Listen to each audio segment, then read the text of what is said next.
नमस्कार दोस्तों, आप देख रहे हैं रॉयल बुलेटिन। दिल्ली में इस साल फरवरी में होने वाले दिल्ली विधानसभा चुनाव के लिए प्रधानमंत्री नरेंद्र मोदी ने आज बिगुल फूंका।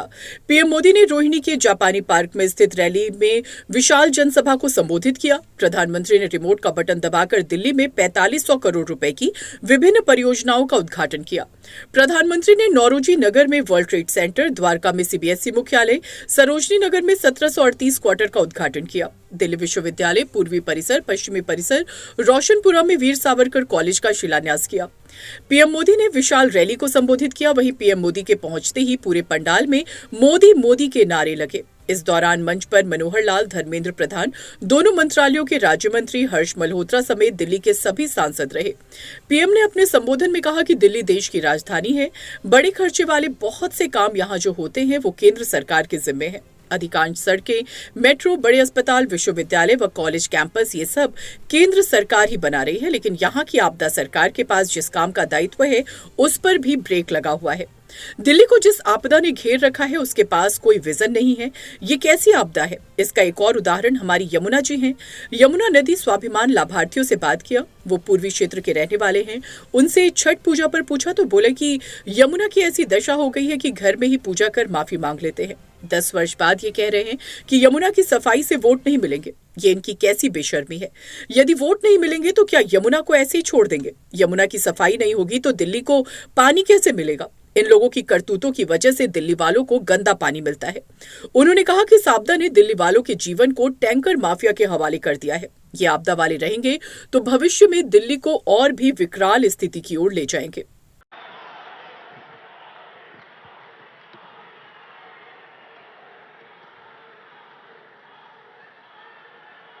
भारत माता की, भारत माता की। केंद्रीय मंत्रिमंडल के मेरे सहयोगी मनोहर लाल जी, धर्मेंद्र प्रधान जी, तोखन साहू जी, डॉक्टर सुकांता मजूमदार जी, हर्ष मल्होत्रा जी, दिल्ली के उपराज्यपाल विनय कुमार सक्सेना जी, संसद में मेरे सभी साथीगण, विधायकगण और मेरे प्यारे भाई और बहनों, आप सभी को साल 2025 की बहुत बहुत शुभकामनाएं।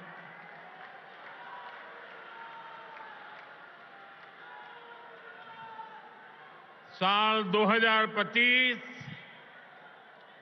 भारत के विकास के लिए अनेक नई संभावना लेकर आ रहा है। दुनिया की तीसरी बड़ी आर्थिक ताकत बनने की तरफ हमारी यात्रा इस वर्ष और तेज होने वाली है। आज भारत दुनिया में राजनीतिक और आर्थिक स्थिरता का प्रतीक बना है। साल 2025 में भारत की ये भूमिका और सशक्त होगी। ये वर्ष विश्व में भारत की अंतर्राष्ट्रीय छवि को और सशक्त करने का वर्ष होगा।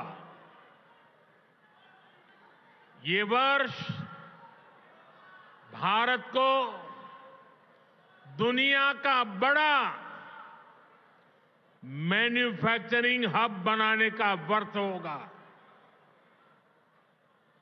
ये वर्ष युवाओं को नए स्टार्टअप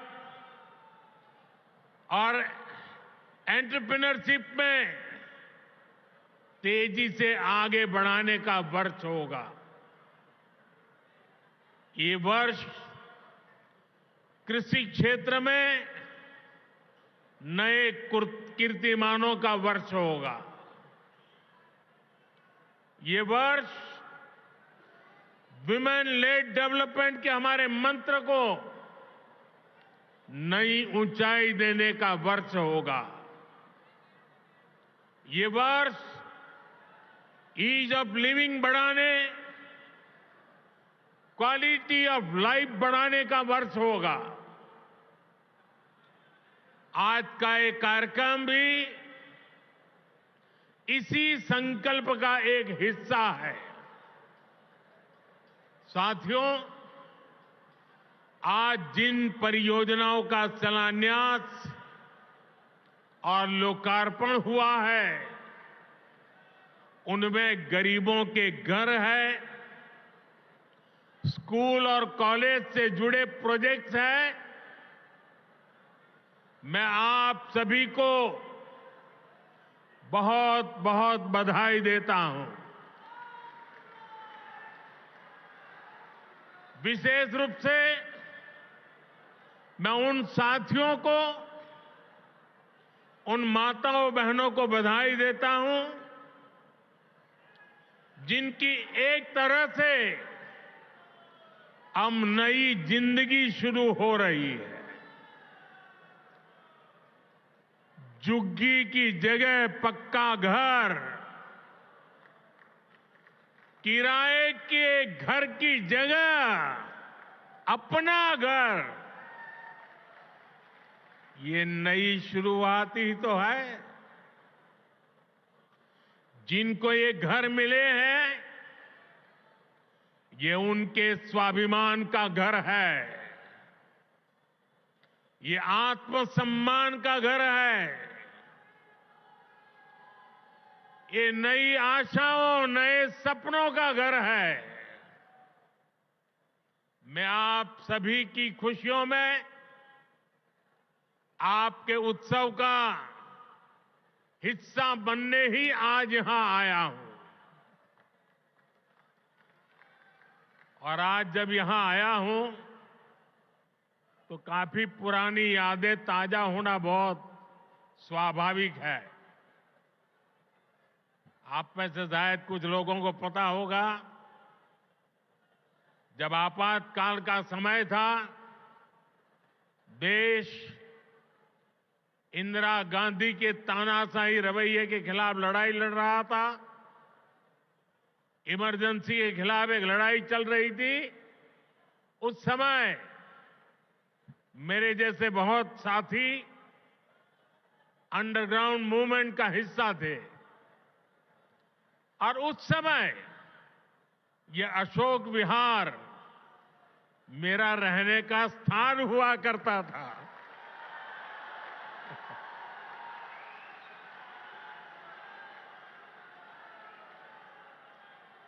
और इसलिए आज अशोक विहार में आते ही बहुत सारी पुरानी यादें ताजा होना बहुत स्वाभाविक है। साथियों, आज पूरा देश विकसित भारत के निर्माण में जुटा है। विकसित भारत में देश के हर नागरिक के पास पक्की छत हो, अच्छे घर हो, ये संकल्प लेकर हम काम कर रहे हैं। इस संकल्प की सिद्धि में दिल्ली का बहुत बड़ा रोल है। इसलिए भाजपा की केंद्र सरकार ने झुग्गियों की जगह पक्का घर बनाने का अभियान शुरू किया। 2 साल पहले भी मुझे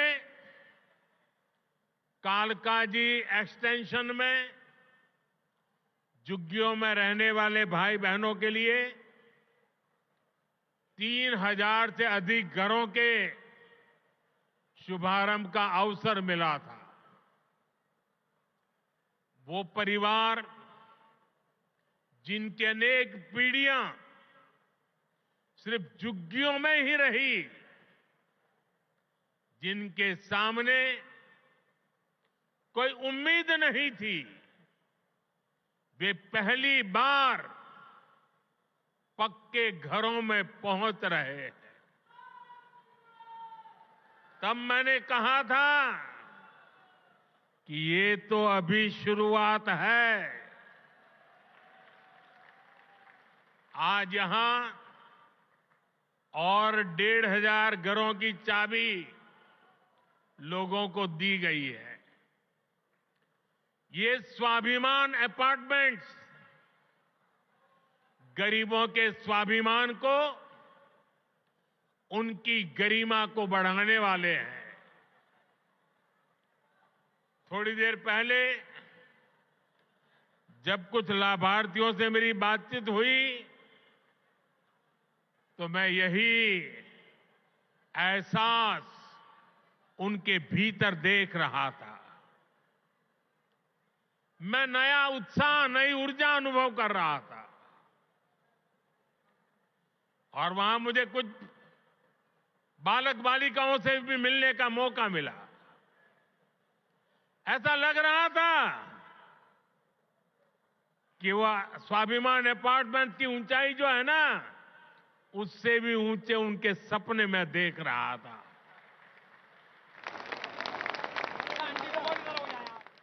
और साथियों, इन घरों के मालिक भले ही दिल्ली के अलग अलग लोग हों, लेकिन ये सब के सब मेरे परिवार के ही सदस्य हैं।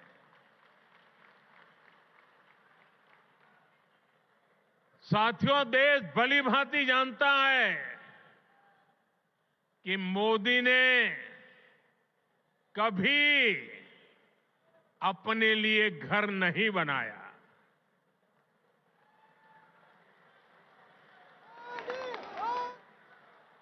लेकिन बीते 10 वर्षों में 4 करोड़ से अधिक गरीबों के घर, उनका सपना पूरा किया है।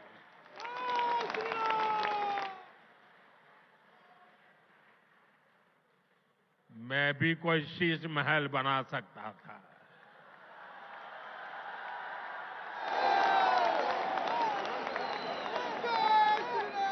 लेकिन मेरे लिए तो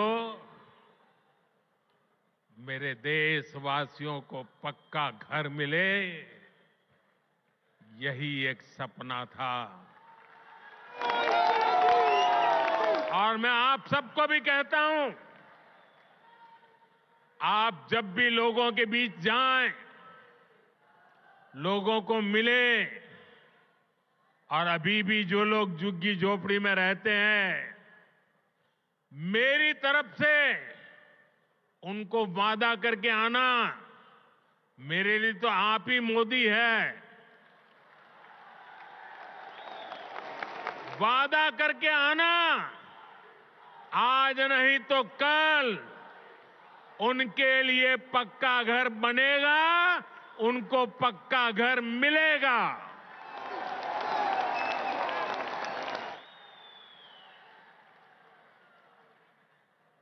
गरीबों के इन घरों में हर वो सुविधा है जो बेहतर जीवन जीने के लिए जरूरी है।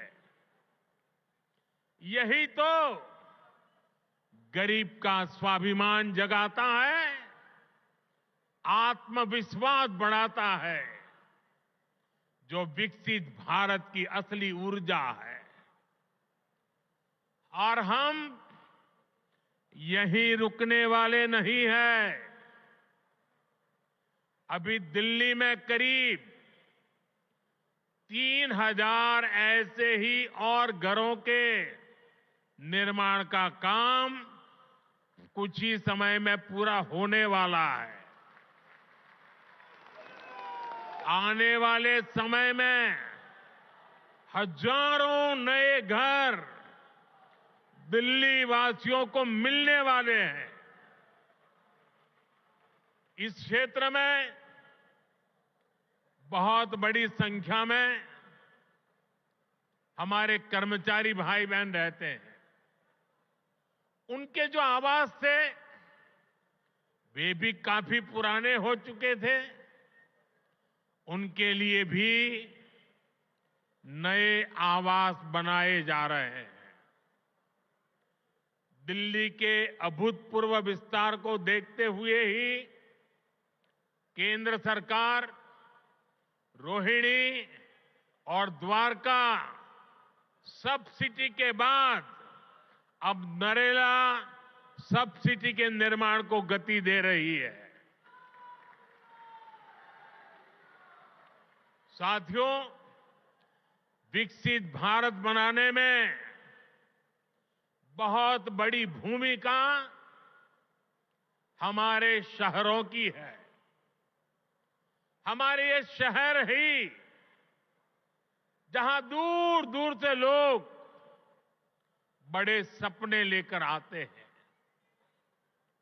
पूरी ईमानदारी से उन सपनों को पूरा करने में जिंदगी खपा देते हैं।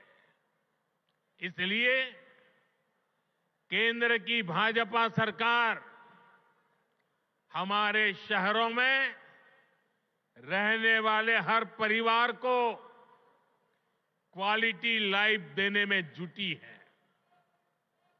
हमारा प्रयास है कि गरीब हो या मिडिल क्लास, उसको अच्छा घर दिलाने में मदद मिले। जो नए नए लोग गांव से शहर आए हैं, उन्हें उचित किराए पर घर मिले। जो मध्यम वर्गीय परिवार है, मिडिल क्लास है, उसको भी अपना सपनों का घर पूरा करने के लिए सरकार पूरी मदद दे रही है। बीते एक दशक से कम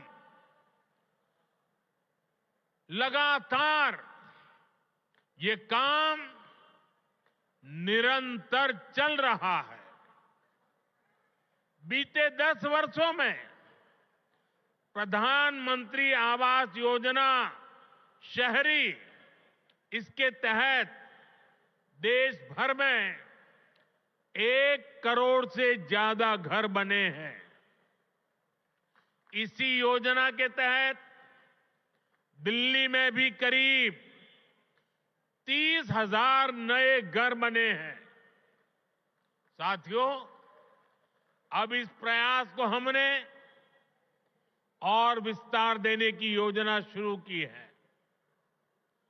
प्रधानमंत्री आवास योजना शहरी के अगले चरण में शहरी गरीबों के लिए 1 करोड़ नए घर बनने वाले हैं। इन घरों के लिए केंद्र की भाजपा सरकार ही मदद देने वाली है।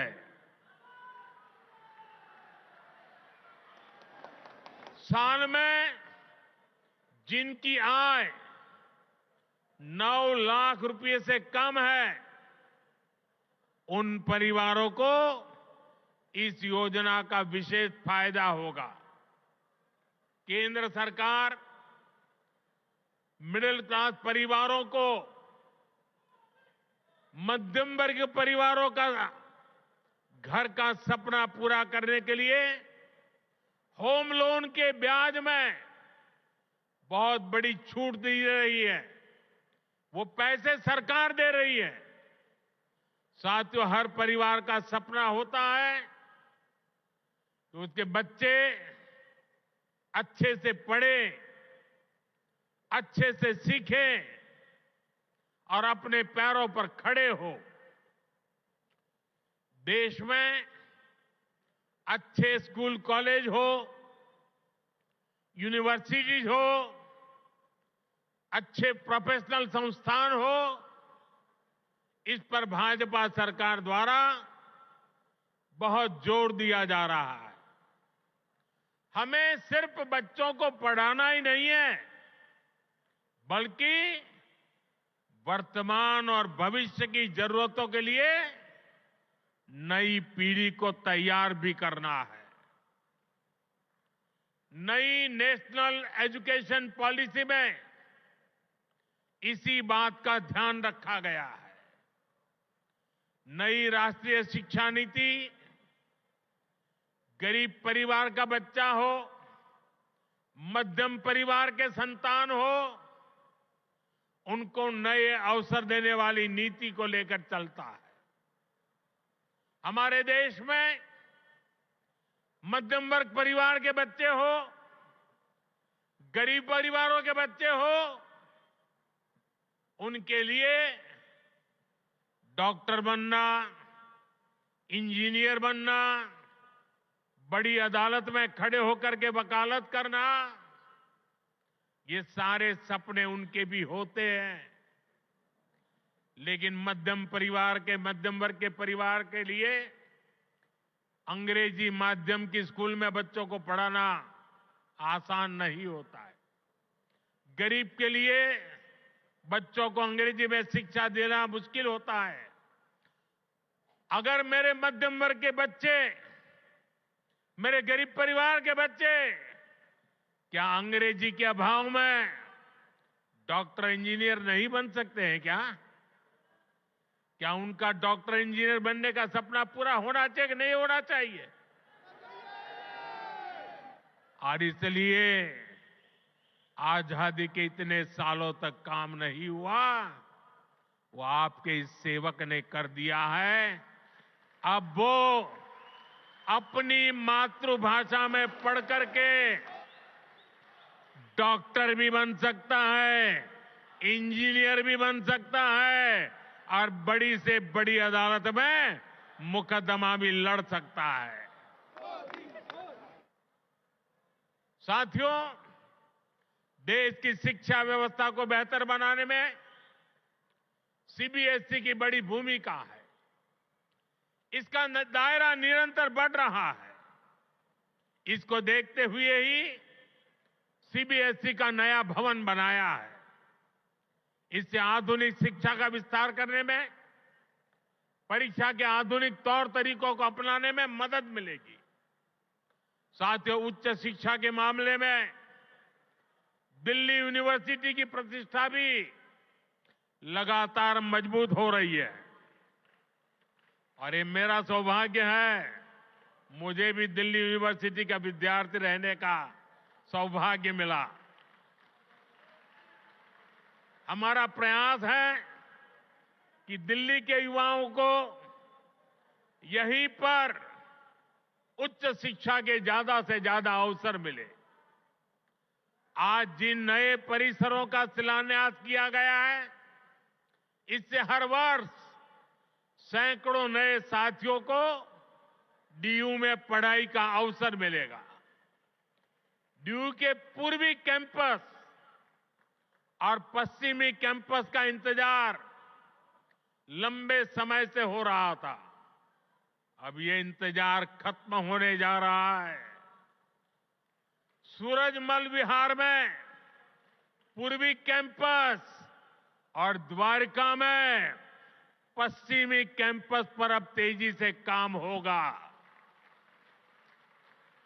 वहीं नजफगढ़ में वीर सावरकर जी के नाम पर नया कॉलेज भी बनने जा रहा है।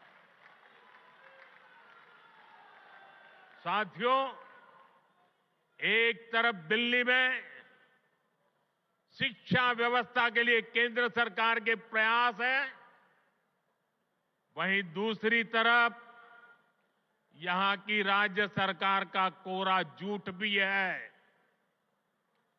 दिल्ली में जो लोग राज्य सरकार में पिछले 10 साल से उन्होंने यहां की स्कूली शिक्षा व्यवस्था को बहुत नुकसान पहुंचाया है।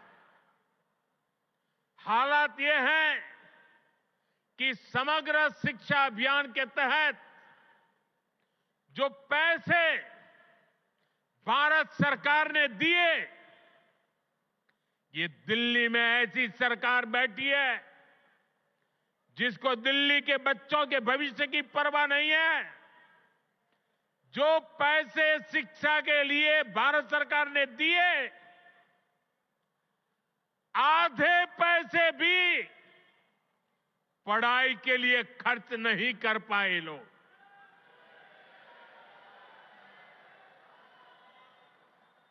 साथियों, ये देश की राजधानी है।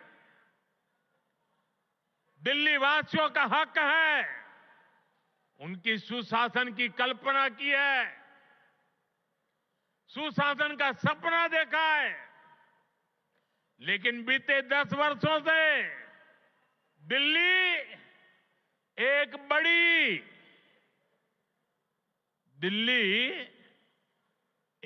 बड़ी आपदा से घिरी है।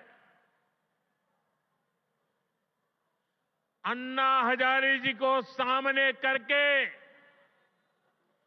कुछ कट्टर बेईमान लोगों ने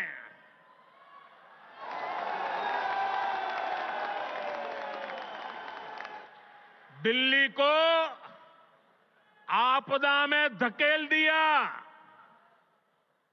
शराब के ठेकों में घोटाला,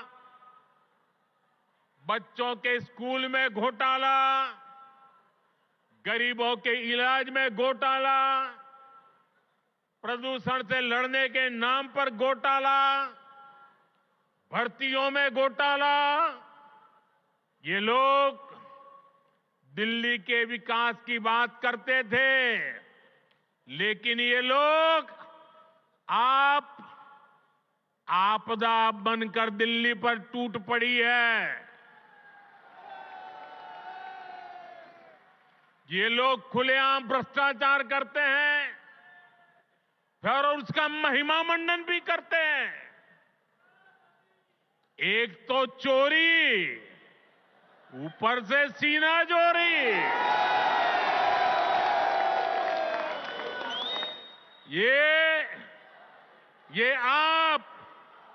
ये आपदा दिल्ली पर आई है और इसलिए दिल्ली वालों ने आपदा के विरुद्ध जंग छेड़ दी है।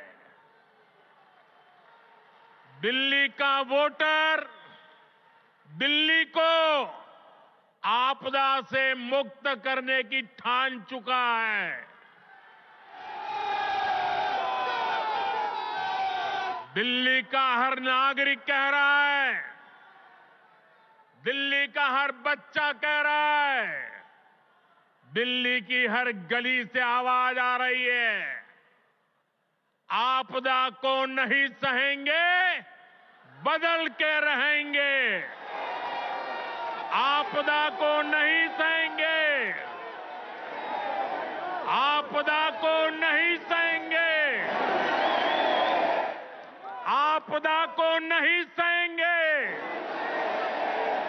आपदा को नहीं सहेंगे। साथियों, दिल्ली देश की राजधानी है।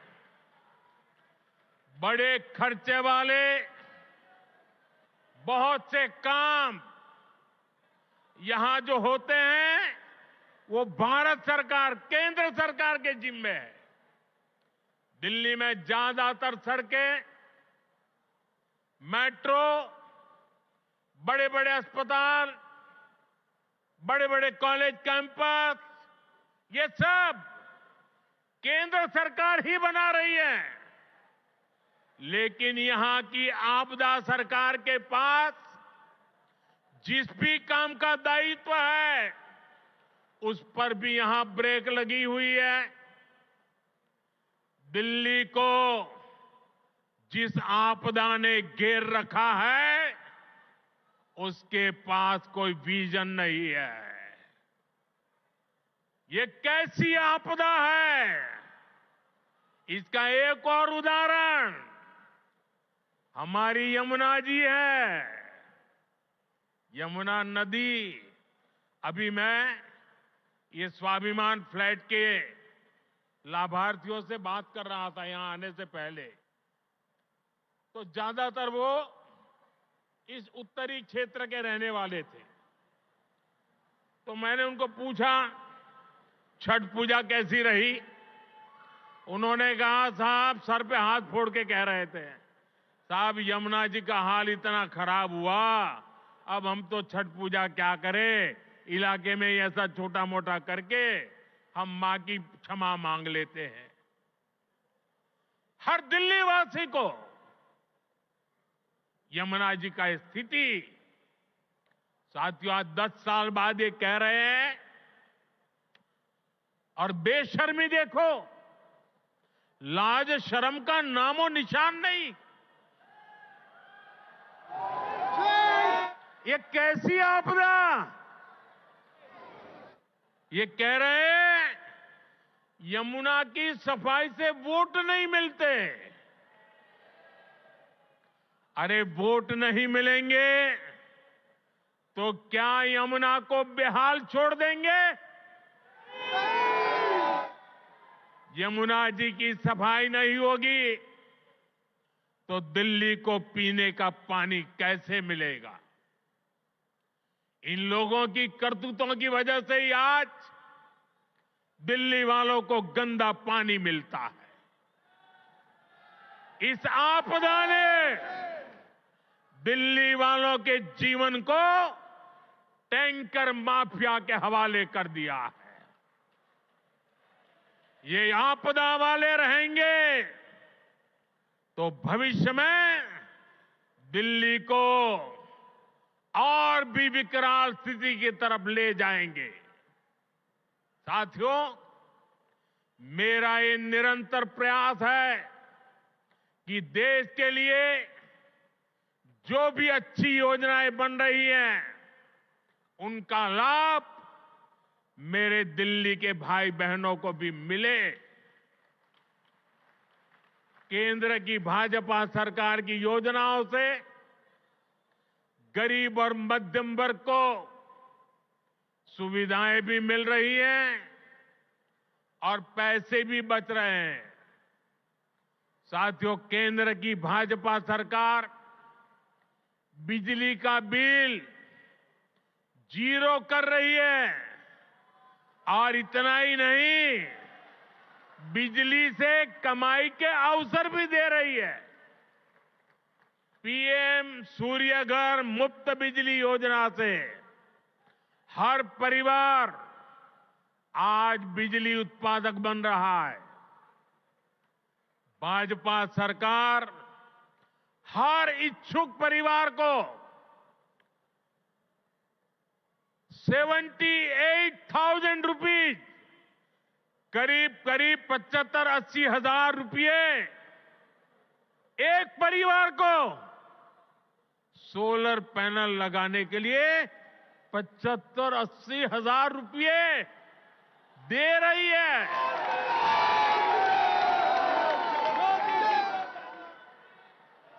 अभी तक देश भर में करीब 7.5 लाख घरों की छत पर पैनल लग चुके हैं।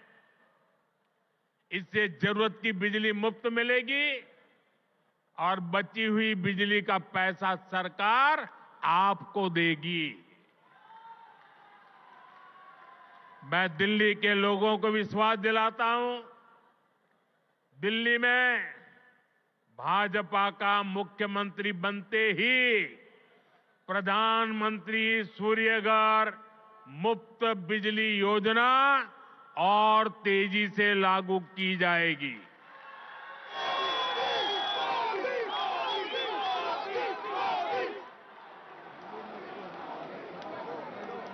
साथियों, आज दिल्ली के करीब 75 लाख जरूरतमंदों को भारत सरकार मुफ्त राशन दे रही है। एक देश एक ration card, one nation one ration card योजना ने दिल्ली के लोगों की बड़ी मदद की है। वरना कुछ साल पहले तक तो दिल्ली में राशन कार्ड बनाना तक मुश्किल था। पुराने अखबार निकाल के देखिए क्या क्या होता था। आपदा वाले तो राशन कार्ड बनाने में भी घूस लेते थे। आज घूसखोरी का रास्ता भी बंद हुआ है और राशन के खर्च में भी बचत हो रही है। साथियों, दिल्ली के गरीब हो, मध्यम वर्गीय परिवार हो, उनको सस्ती दवाएं मिले, इसके लिए करीब 500 जन औषधि केंद्र यहां दिल्ली में बनाए गए हैं। इन केंद्रों पर 80% से अधिक डिस्काउंट पर दवाएं उपलब्ध है। 100 रुपये की दवाई 15 रुपया 20 रुपये में मिलती है। इन सस्ती दवाओं से दिल्ली के लोगों को हर महीने हजारों रुपए की बचत हो रही है। साथियों, मैं तो दिल्ली वालों को मुफ्त इलाज की सुविधा देने वाली आयुष्मान योजना का भी लाभ देना चाहता हूं। लेकिन आपदा सरकार को दिल्ली वालों से बड़ी दुश्मनी है। वे पूरे देश में आयुष्मान योजना लागू है, लेकिन इस योजना को आपदा वाले यहां लागू नहीं होने दे रहे। इसका नुकसान दिल्ली वालों को उठाना पड़ रहा है। और सबसे बड़ी बात, हमारे दिल्ली के व्यापारी देश भर में जाते आते रहते हैं। दिल्ली के प्रोफेशनल देश भर में जाते आते रहते हैं।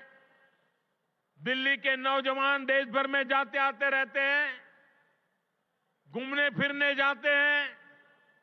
हिंदुस्तान के किसी कोने में गए और कुछ हो गया, अगर आयुष्मान कार्ड होगा तो कार्ड वहां पर भी आपकी ट्रीटमेंट की गारंटी बन जाएगा।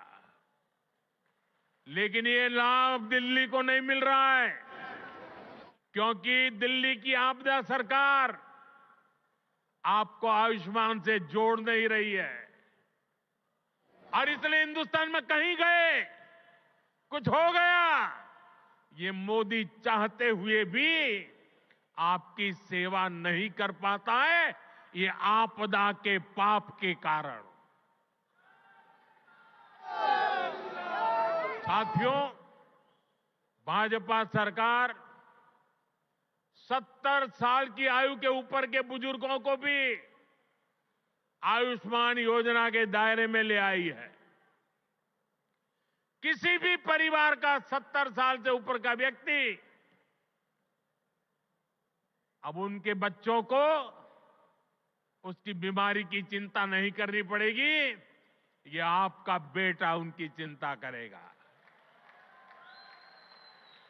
लेकिन मुझे बड़े दुख के साथ कहना पड़ रहा है कि बेटा दिल्ली के बुजुर्गों की कितनी सेवा करना चाहे, लेकिन आपदा वालों ने दिल्ली के बुजुर्गों को उस सेवा से वंचित कर दिया है। फायदा नहीं ले पा रहे हैं।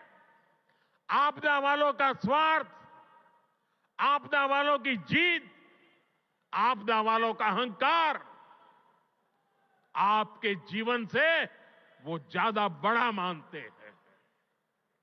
साथियों, दिल्ली के लोगों के लिए भारत सरकार पूरी संवेदनशीलता से काम कर रही है।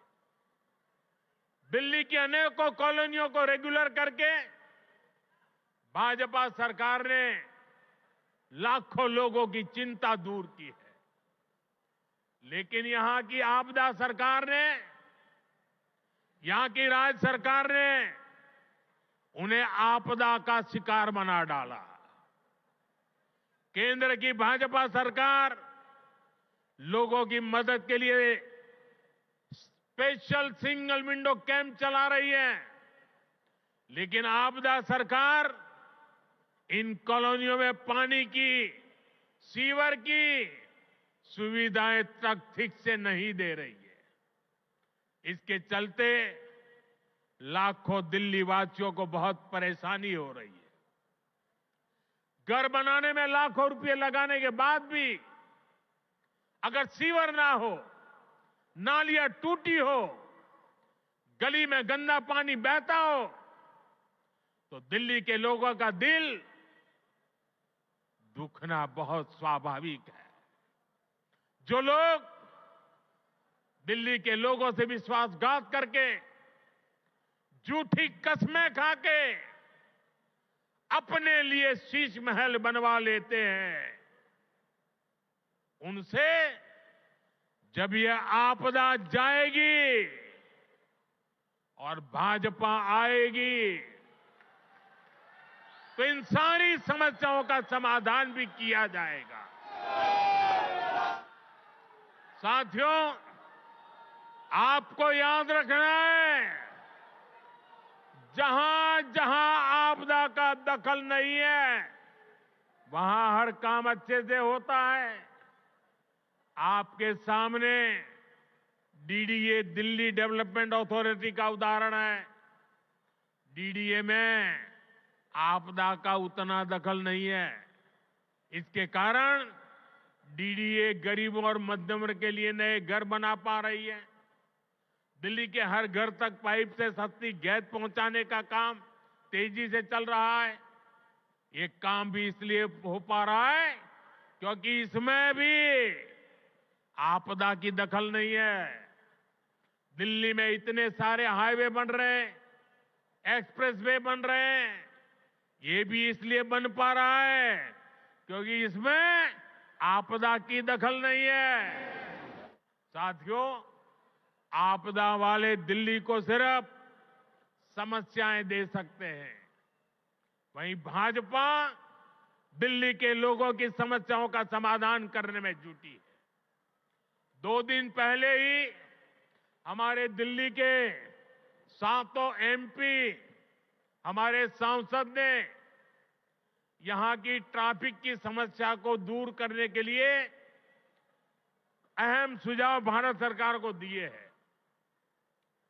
दिल्ली एयरपोर्ट के नजदीक शिव मूर्ति से नेल्सन मंडेला मार्ग तक टनल बनाना हो, दिल्ली अमृतसर कटरा एक्सप्रेसवे को केएमपी एक्सप्रेसवे से जोड़ना हो, दिल्ली देहरादून एक्सप्रेसवे को अर्बन एक्सटेंशन रोड 2 से जोड़ना हो, या दिल्ली का ईस्टर्न बाईपास हो, ये हमारे सांसदों ने जो सुझाव दिए, इन सुझावों को भारत सरकार ने मान लिया है। इन पर सैद्धांतिक सहमति दे दी है। इनसे आने वाले समय में दिल्ली में ट्रैफिक की समस्या का समाधान होगा। साथियों, साल 2025 दिल्ली में सुशासन की नई धारा तय करेगा। ये साल राष्ट्र प्रथम, देशवासी प्रथम, मेरे लिए दिल्लीवासी प्रथम, इस भाव को सशक्त करेगा। ये साल दिल्ली में राष्ट्र निर्माण और जन कल्याण की नई राजनीति का शुभारंभ करेगा। और इसलिए आपदा को हटाना है, भाजपा को लाना है। आपदा को हटाना है, आपदा को हटाना है, आपदा को हटाना है।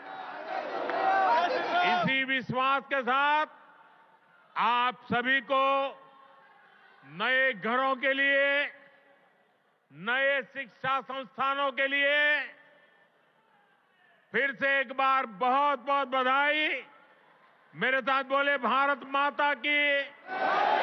दोनों हाथ ऊपर करके पूरी ताकत से बोलिए। आपदा से मुक्ति का नारा चाहिए। भारत माता की, भारत माता की, भारत माता की। बहुत बहुत धन्यवाद। बहुत बहुत आभार।